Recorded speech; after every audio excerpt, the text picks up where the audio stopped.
Mike Review! B-Movie Mike Review! Hey, this is B-Movie Mike, and this week, as promised, I'm back with my review of 1981's The Burning. The Burning was the first feature film to be produced by the Weinstein brothers, who would go on to form the Miramax Film Company. The Burning was directed by Tony Maylam and stars Brian Mattews, Leah Ayres, Brian Backer, Larry Joshua, Jason Alexander, Fisher Stevens, Ned Eisenberg, and Holly Hunter.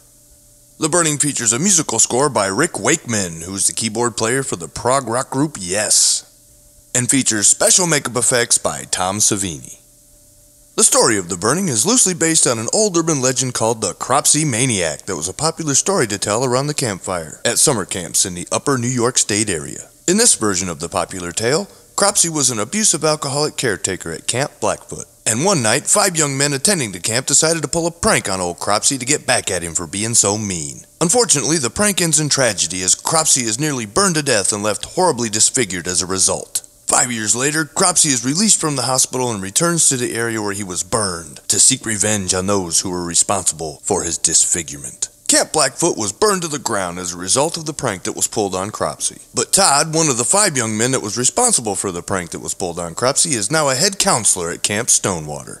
Camp Stonewater is a summer camp that's located just a few miles downriver from where Camp Blackfoot used to be. Soon, Cropsey shows up and begins to brutally murder the counselors of Camp Stonewater with his trusty hedge clippers, and the film concludes with a final showdown between Cropsey and Todd.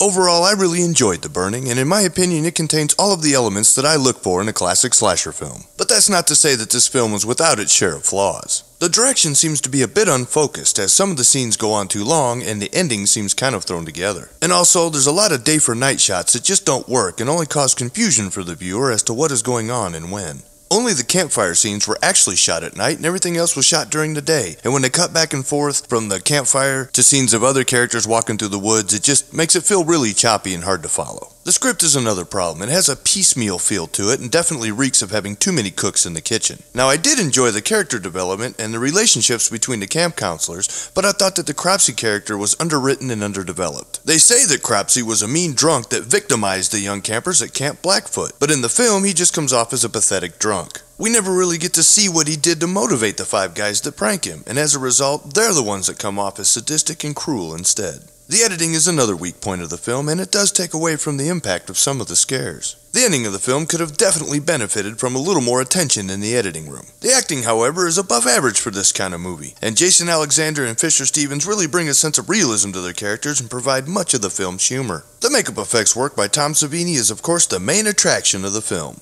and he does not disappoint.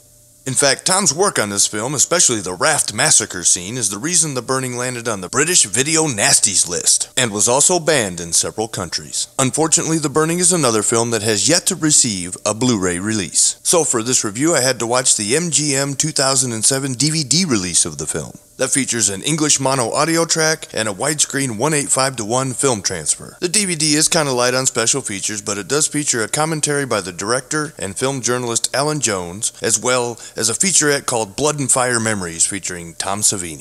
Both the commentary and the featurette are good, but there could have been more. I just hope that Shout Factory gets around to The Burning and puts out a Blu-ray special edition of the film that it really deserves. In conclusion, I would like to say that even though The Burning is pretty much just a mashup of Meatballs and Friday the 13th Part 2, it's a great entry in the slasher film genre, and I highly recommend that you check it out. Well, this concludes my review of The Burning, and I would like to take this time to give a shout out to YouTuber Super Metalhead 92, who suggested that I continue with my series of classic slasher film reviews that I started last year during the Halloween season. Well, as we all know, next week is my favorite holiday. On Wednesday it will be Halloween, and I will be back to talk about my Halloween film collection. So until then, keep it spooky, and thanks for watching.